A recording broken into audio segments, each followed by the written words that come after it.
여러분 지금부터 한 약 5년 전 2010년 8월에 저 남미에 있는 칠레 산호세 광산 붕괴 사건을 혹시 기억하십니까?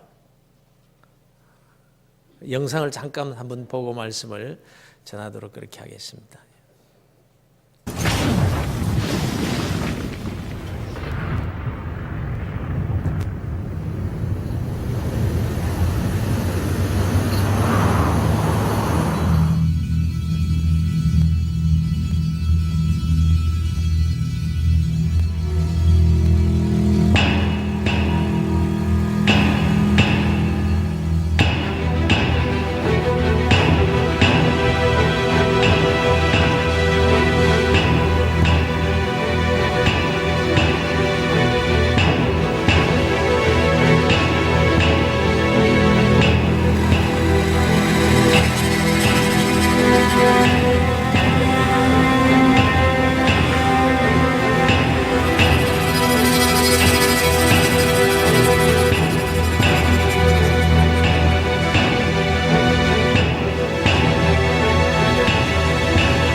A 5-meter wide space, 200 stories down. Displaced itself here, like this, or like this. And even if everything goes according to plan. So, what exactly are you saying? What I'm saying, Minister, is that there's a less than 1% chance of finding them.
Try it again. To the left. Shh! I hear something. No, sir. There's something there. Where?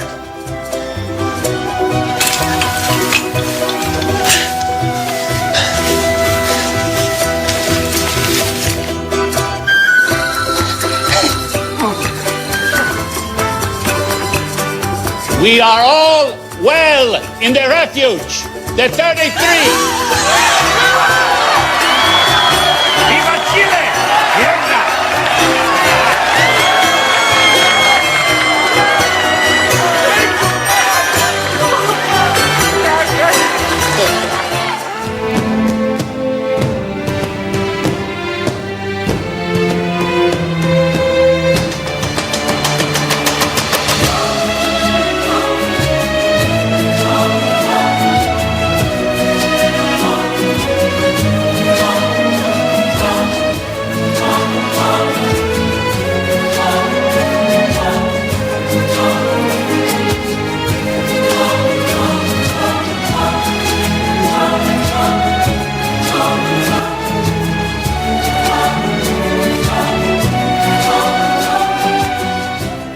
여러분 어떻습니까? 무너진 칠레 산호세 광산에서 33명의 광부가 구조되는 이 장면을 통해서 정말 전 세계 사람들이 감동을 했고 이것이 영화로 만들어지기까지 아주 역사적인 사건으로 그렇게 남아 있습니다. 그런데 우리나라에는 그보다 15년 전 1995년 6월에 서울 삼풍백화점 붕괴 사건이 있었습니다. 그때도 무너진 잔해 속에서 많은 사람들이 구조가 되었고 전 국민들이 구조 장면을 지켜보면서 마음을 졸였더랬습니다.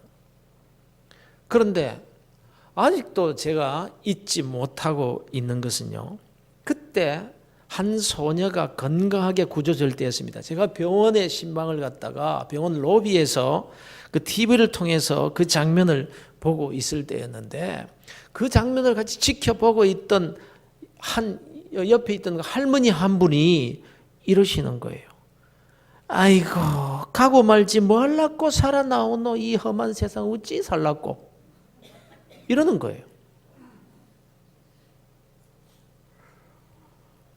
여러분 가슴 찌르는 말 아닙니까? 철학자가 따로 있습니까? 바로 이 할머니가 현대판 실존주의 철학자인 거예요.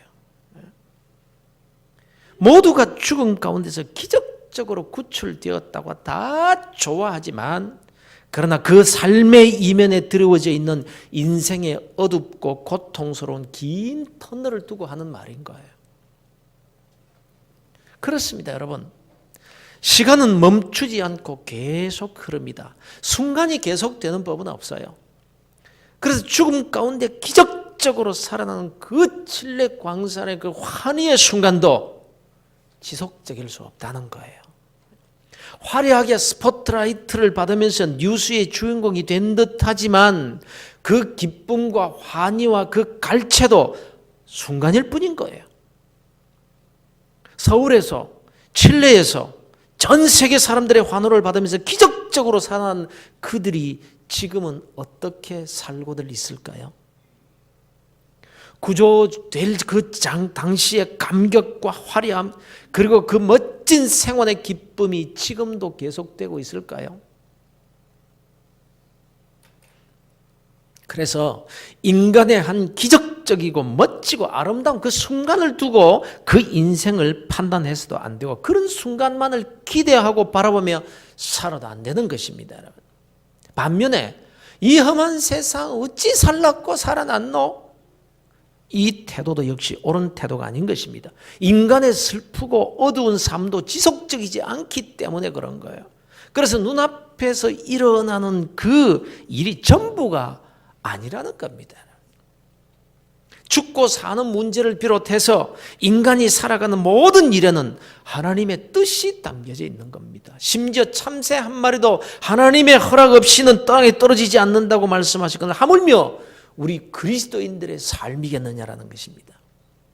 지금 이 세상의 역사는요, 그냥 사람들이 역사를 만들어 가고 있는 것 같지만 하나님께서 이끌어 가시는 구속의 역사를 중심에서 움직여 가고 있는 것입니다. 그저 뜻없이 흘러가는 역사가 아닌 거예요. 하나님이 일일이 간섭하고 계시는 겁니다. 그러니 하나밖에 없는 아들 예수 그리스도의 피로 값주고 사신 하나님의 자녀들에 대한 관심이 어떠하시겠습니까? 따지고 보면 누구를 위한 역사를 지금 이끌어가고 있는 것이겠느냐 말씀입니다. 그래서 우리는 이 말세가 가까워 올수록 더욱더 하나님의 뜻을 따라 살아야 하고 그 하나님의 뜻이 무엇인지 분별할 수 있는 그런 지혜가 우리에게 필요한 것입니다. 우리는 의미 없이 사는 존재들이 아니기 때문에 그렇다면 하나님의 뜻이 무엇인지를 우리가 어떻게 알 수 있을까? 하나님은 우리가 어떻게 살기를 원하시는 걸까요? 우리가 그걸 어떻게 알 수 있을까? 이에 대해서 성경이 스스로 말씀합니다. 모든 성경은 하나님의 감동으로 된 것으로 교훈과 책망과 바르게 함과 의로 교육하기에 유익하니 이는 하나님의 사람으로 온전하게 하며 모든 선한 일을 행할 능력을 갖추게 하려 함이라. 이렇게 말해요. 그러니까 성경 안에 답이 다 있다라는 것입니다. 오늘 우리에게 주신 말씀을 통해서 하나님의 사람이 사는 지혜를 우리가 배울 수가 있습니다. 하나님은 언제나 동일하신 하나님이십니다. 아브라함의 하나님, 이삭의 하나님, 야곱의 하나님, 그리고 다윗의 하나님은 조금도 변함없으신 바로 지금 우리의 하나님, 나의 하나님이심을 믿으시기를 바랍니다. 다윗은 아시다시피 위대한 역사적인 왕입니다. 다윗을 가리켜 성군이라고 합니다.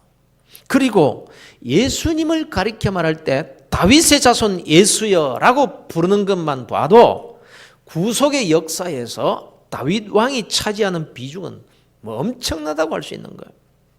그러나 우리가 또 잘 아는 사실은 다윗이라고 해서 허물이 없는 사람이 아니었다라는 것입니다. 그도 실수했고 죄를 지었고 하나님으로부터 책망과 징계를 받았던 사람이었습니다. 그렇습니다. 다윗뿐만 아니라 그 어느 누구도 허물과 죄가 없기 때문에 하나님께 부름을 받았고 쓰임받은 사람은 세상에 없습니다. 단 한 명도 없습니다.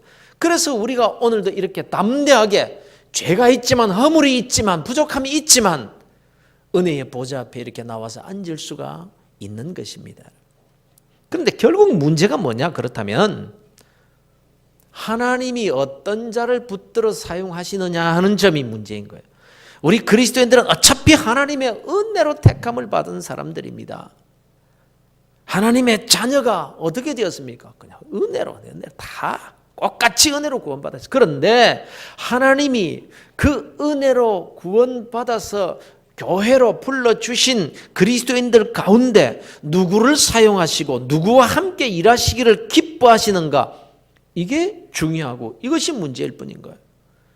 그래서 우리 모두는 어차피 내 능력과 내 실력과 내 열심 가지고 하나님께 쓰임받을 수 있는 것이 아니라면 우리가 어떻게 살아야 하나님의 쓰임을 받을 수 있는 사람으로 살 수 있을까 하는 점입니다.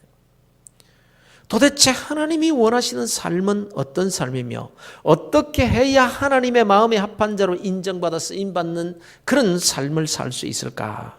이 점이 중요한 것 아니겠어요?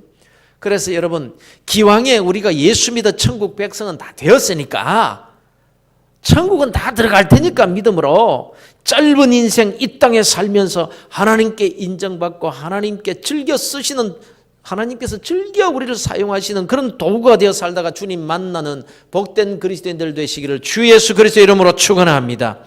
그래서 이 땅에 얼마나 오래 사느냐 그거 중요한 게 아닙니다. 어떻게 사느냐 이게 중요할 뿐인 거예요. 오늘 본문은 인간이 만나는 위기와 그 위기 중에서 어떻게 살아야 하느냐에 대한 삶의 태도와 또 그에 대한 약속의 말씀을 기록하고 있습니다. 다윗은 하나님의 사람이었고 언제나 하나님을 떠나지 않았던 사람이었습니다. 우리가 요즘 주일 오후 예배에서 살펴보고 있는 시편 23편을 보면 그 다윗의 삶을 엿볼 수가 있습니다. 여호와는 나의 목자시니 내게 부족함이 없으리로다. 이렇게 시작해서 내가 여호와의 전에 영원히 거하리로다. 여호와의 집에 영원히 살겠다. 라고 맺는 이 노래는요. 다윗의 삶이었고 다윗의 신앙 그 자체였습니다. 어린 소년 때부터 다윗은 이스라엘 군대가 다 벌벌 떨면서 무서워했던 골리앗 장군도 겁내지 않았습니다. 오직 하나님을 의지하고 믿는 그 믿음 때문에 말입니다. 그러나 그러한 다윗도 험한 인생길을 걸으면서 신앙생활에 실패할 때가 많았다는 것입니다. 오늘 본문이 기록된 배경도 다윗의 부정적인 삶의 한 부분이라고 할 수 있겠습니다. 바로 오늘날 우리 그리스도인들의 살아온 모습이요 또 지금도 그렇게 살고 있는 부분이기도 하며 또 앞으로도 그럴 수 있다라는 점을 보여주고 있습니다. 다윗은 블레셋과의 전쟁에서 골리앗 장군을 죽이고 이스라엘을 구해냄으로써 국민적 영웅으로 떠오릅니다. 사울 왕과 모든 국민들로부터 사랑을 받는 사람이 됩니다. 그러나 곧 이어서 사울 왕으로부터 질투와 미움을 받아 쫓기는 신세가 되고 맙니다. 특히 다윗의 생애를 통틀어서 우리에게 가장 큰 감동을 주는 장면이 있다고 한다면 사울에게 그렇게 쫓기면서도 억울함을 그렇게 많이 당하면서도 사울을 사랑했고 미워하지 않았다라는 점입니다. 그리고 그것이 단순한 인간적인 사랑이 아니라 하나님께서 기름 부어 세우신 종이기 때문에 절대로 해할 수 없다라는 점에서 그는 사울 왕을 사랑했다라기보다 하나님을 사랑한 사람이라고 해야 옳을 것입니다. 그러나 거듭된 사울 왕의 추적과 또 그로 인한 도망자의 생활에서 그냥 다윗이 그냥 지쳐버리고 맙니다. 그럴 수 있는 거죠. 그래서 이렇게 생각합니다. 내가 이러다가는 결국은 사울 왕에게 잡혀서 죽겠구나. 이제 차라리 내가 도망갈 곳이 없는데 이제는 그냥 블레셋으로 도망을 가자. 그게 상책이다. 이렇게 생각한 거예요. 여러분, 이것을 단순히 정치적 망명이라고 생각해서는 안 됩니다. 다윗이 누구이며 블레셋이 어디입니까? 다윗은 하나님의 사람이요, 블레셋은 원수의 나라입니다. 즉 다윗이 블레셋으로 도망을 갔다라는 것의 의미는요, 육신적인 위험을 피해서 사탄의 수하에 들어갔다라는 것과 같은 뜻인 겁니다. 하나님 나라에 대비되는 사탄의 세계가 바로 블레셋이기 때문에 그렇습니다. 다윗이 누굽니까? 다른 사람도 아닌 다윗이 어떻게 그럴 수 있느냐라는 거예요. 그런데 여러분, 우리도 별 수 없습니다. 급한 상황에 몰리면 그리스도인들도요, 가지 말아야 할 곳에 가고 손잡지 말아야 될 사람과 손을 잡고 그리스도인으로서 하지 말아야 될 일을 하게 됩니다. 그 하나님의 사람 다윗도 그랬으니까 하물며 우리들이겠습니까? 그런데 문제가 뭡니까?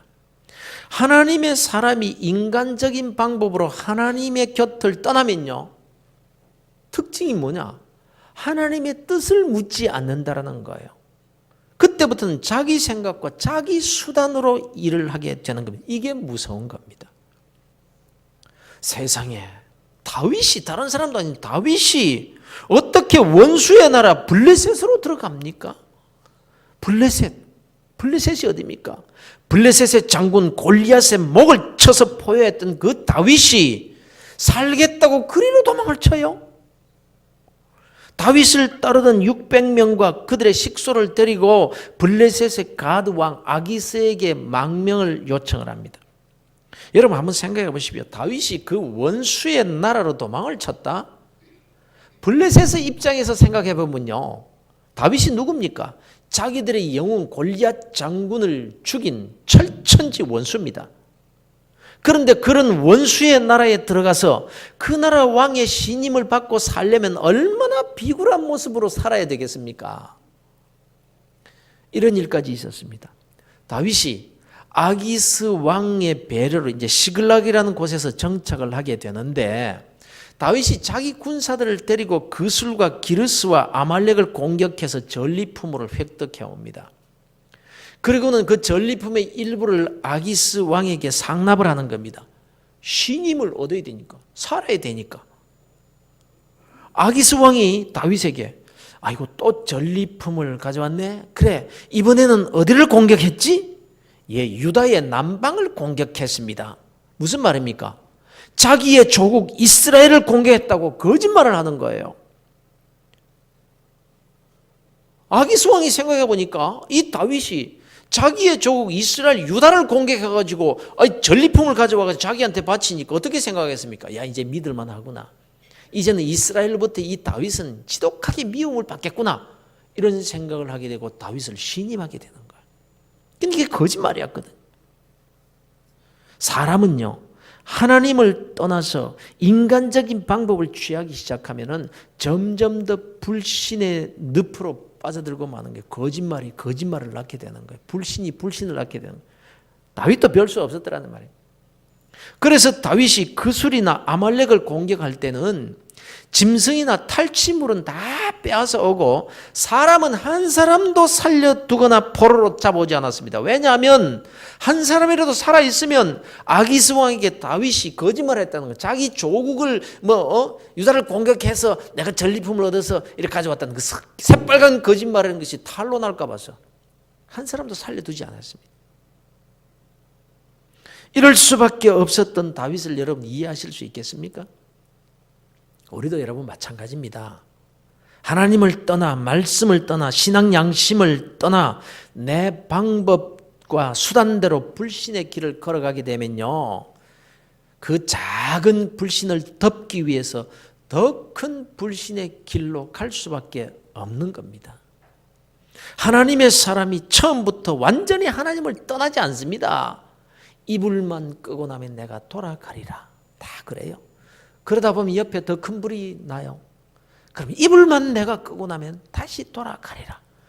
이러다 보면 걷잡을 수 없는 불신의 깊은 늪으로 자꾸 더 빠져들게 되는 겁니다.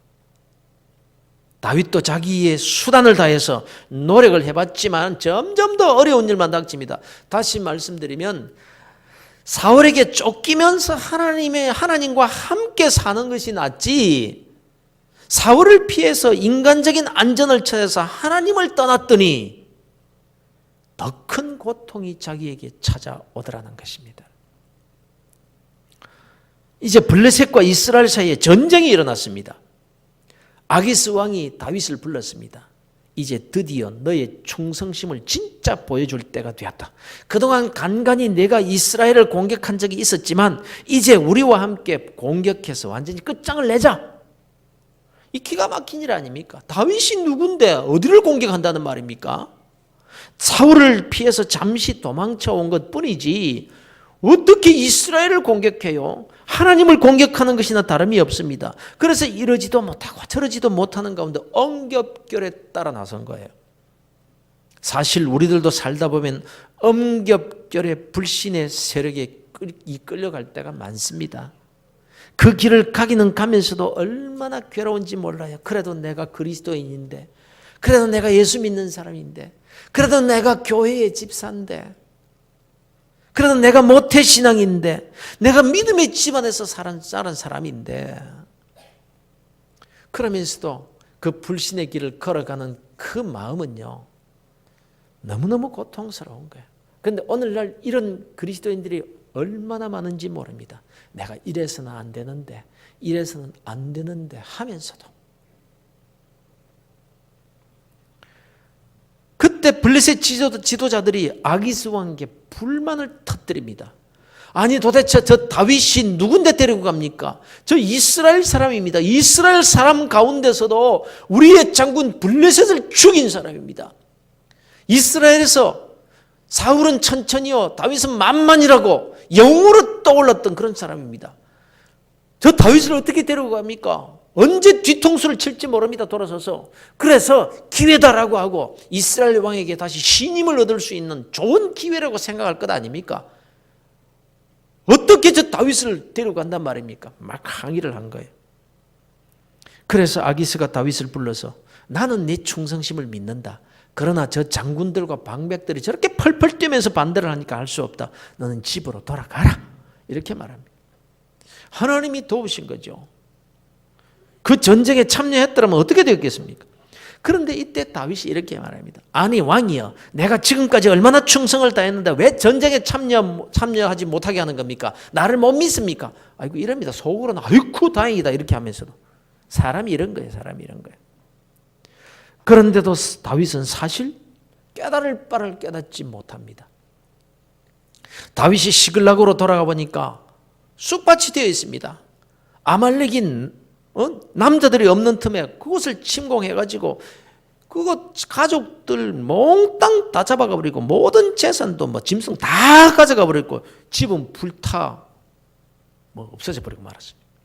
그때 형편을 이렇게 기록해 놓았습니다. 다윗과 그의 사람들이 성읍에 이르러 본즉 성읍이 불탔고 자기들의 아내와 자녀들이 사로잡혔는지라 다윗과 그와 함께한 백성이 울 기력이 없도록 소리를 높여 울었더라. 이렇게 기록하고 있습니다. 기가 막힌 일이 벌어진 겁니다. 그때 그 다윗의 사람들이 어떻게 합니까? 백성들이 자녀들 때문에 마음이 슬퍼서 다윗을 돌로 치자 하니 다윗이 크게 다급하였다라고 기록하고 있습니다. 여러분 이것이 하나님의 방식대로 사는 하나님의 사람들이 당하는 다급함이라는 거예요. 하나님을 의지해야 할 때 사람을 의지하면 사람들이 돌아서서 돌을 든답니다. 여러분 물질을 의지하고 쫓아갔더니 그 물질이 돌을 들고 나를 친답니다. 다윗이 크게 다급하였다. 개역 성경에는 군급하였다 이렇게 표현하고 있습니다. 이 말은 너무너무 괴롭고 고통스러운 상태를 뜻하는 히브리어로 야차르라는 말입니다. 성도 여러분, 지금 혹 답답한 일을 만나고 있는 분이 계십니까? 그러나 그것이 하나님 대신 사람을, 세상을 의지한 그런 불신의 길을 걸었기 때문에 당할 수밖에 없는 그런 형편이라고 할지라도 실망하지 마시기 바랍니다. 여기에서 끝이 아니기 때문입니다. 오히려 그리스도인들에게는 시작인 것입니다. 6절을 다시 보시면 백성들이 자녀들 때문에 마음이 슬퍼서 다윗을 돌로 치자 하니 다윗이 크게 다급하였으나 그의 하나님 여호와를 힘입고 용기를 얻었더라. 이렇게 다윗이 그 다급하고 궁급함 속에서 하나님의 뜻을 깨달았던 것입니다. 그 다급한 위기 속에서 하나님을 다시 찾습니다. 하나님께 은혜를 구합니다.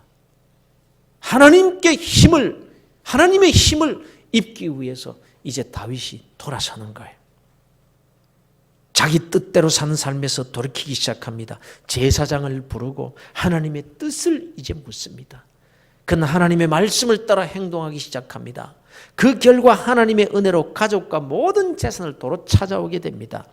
그리고 그때부터 사람의 눈치를 보지 않게 됩니다. 하나님의 뜻을 찾는 다윗으로 다시 우뚝 서게 되더라는 거예요. 하나님의 지시를 따라 가족과 재산을 찾으러 600명의 군사를 데리고 아말렉을 뒤쫓아갑니다. 그런데 그 600명의 군사 중 200명이 중간에서 아이고 피곤하다고 오아시스 옆에서 그냥 주저앉습니다. 못 가겠다고 합니다. 그래서 그들을 그곳에 쉬게 하고 나머지 400명을 데리고 가서 아말렉을 격파하고 가족과 잃었던 모든 것을 다시 찾고 전리품까지 가득 얻어서 돌아오게 됩니다. 그렇게 승리의 개성가를 부르면서 돌아오고 있는데 중간에서 떨어져 쉬고 있던 200명이 저만큼 보입니다. 생명을 걸고 싸워서 승리하고 돌아가는 이 400명의 입장에서 그 200명이 얼마나 얄미웠겠습니까? 얼마나 비겁하게 보였겠습니까? 생명을 함께 나누어 가질 동지라고 그렇게 보였겠습니까? 그래서 다윗에게 이렇게 말합니다. 저 사람들은 우리가 생명을 걸고 싸울 때 비겁하게 여기에서 머물면서 쉬고 있던 사람들입니다.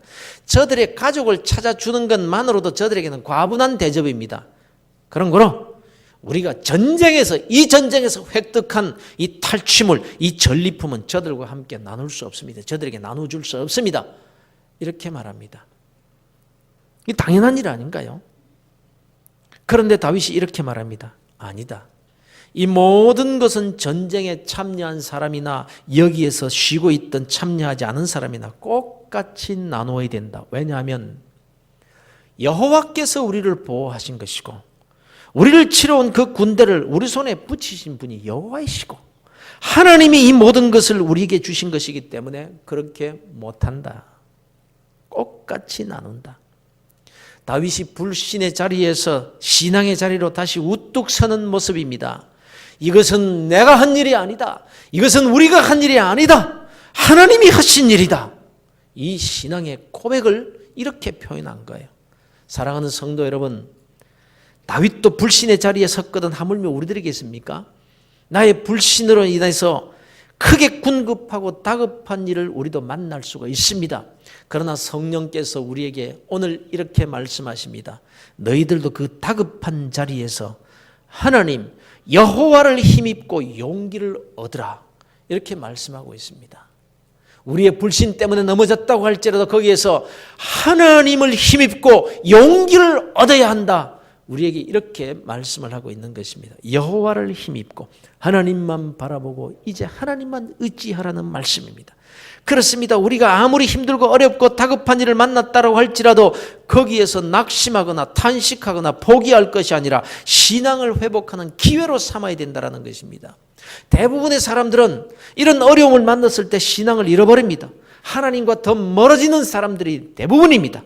그러나 또 다른 많은 사람들은요, 고난당하기 전에는 내가 그릇 행하였더니 이제는 주의 말씀을 지키나이다. 고난당한 것이 내게 유익이라. 이로 말미암아 내가 주의 율례를 배우게 되었나이다. 다윗과 같이 하나님께로 돌이키는 자들이 있는 것입니다. 다시 신앙을 회복합니다. 여러분들은 다 이런 다윗과 같은 신앙의 회복자들이 되시기를 주의 이름으로 축원합니다. 그 신앙의 핵심이 뭡니까? 여호와를 힘입고 사람을 의지하는 삶에서 하나님을 의지하기로 작정합니다. 공중 권세 잡은 마귀 사탄의 세력인 세상의 권세의 누치를 보고 두려워하던 그 자리에서 하늘과 땅의 권세를 가지신 예수 그리스도, 그분의 주님의 능력을 의지하는 자리로 돌아오게 됩니다. 대부분의 사람들은 어려운 일을 만나면 걱정합니다. 낙심하고 좌절하면서 사람을 원망합니다. 책임 운운하면서 사람을 미워합니다. 아내에게, 남편에게, 자식에게 화풀이를 합니다. 거기서 돌아서라는 거예요. 돌아서는 방법이 뭡니까? 하나님을 전적으로 의지하고 하나님을 힘입는다는 그 증거가 뭡니까? 꽃같이 나눈다. 꽃같이 나눈다. 모든 사람들을 사랑합니다. 미워하지 않습니다. 하나님의 은혜를 받은 사람의 특징이 뭔지 아십니까? 그 마음속에 사랑하는 마음이 생긴다는 겁니다. 오늘날 우리에게 주시는 말씀은 여호와를 힘입고 용기를 얻으라. 하나님께 맡기라고 합니다.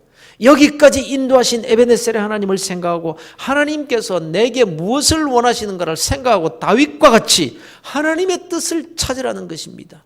이렇게 될 때 작은 것 하나에도 하나님의 은혜를 생각할 줄 아는 사람이 됩니다. 내 힘으로 된 것이 아니라 오직 하나님의 은혜입니다.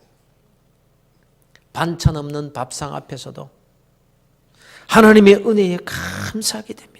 주님, 이런 어려움을 함께 나눌 수 있는 아내를 제게 주신 것 너무너무 감사합니다.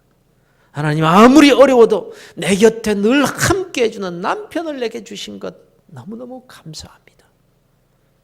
이것은 우리의 힘과 능력으로 된 것이 아니라 하나님의 은혜로 된 것입니다.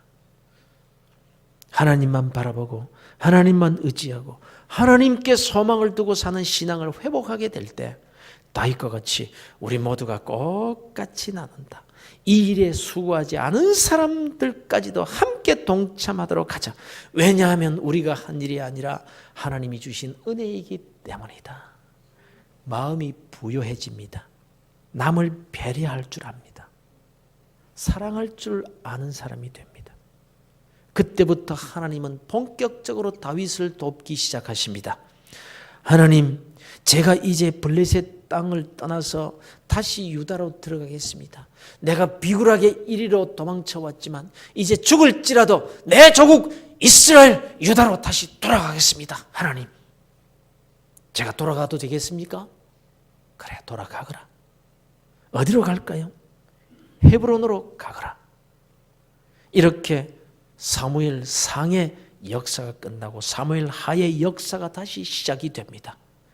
그리고 다윗은 그 헤브론에서 유다의 왕이 됩니다. 사랑하는 성도 여러분, 우리 모두 다윗과 같이 아무리 다급한 형편이라고 할지라도 두려워하지 마십시다. 기죽지 마십시다.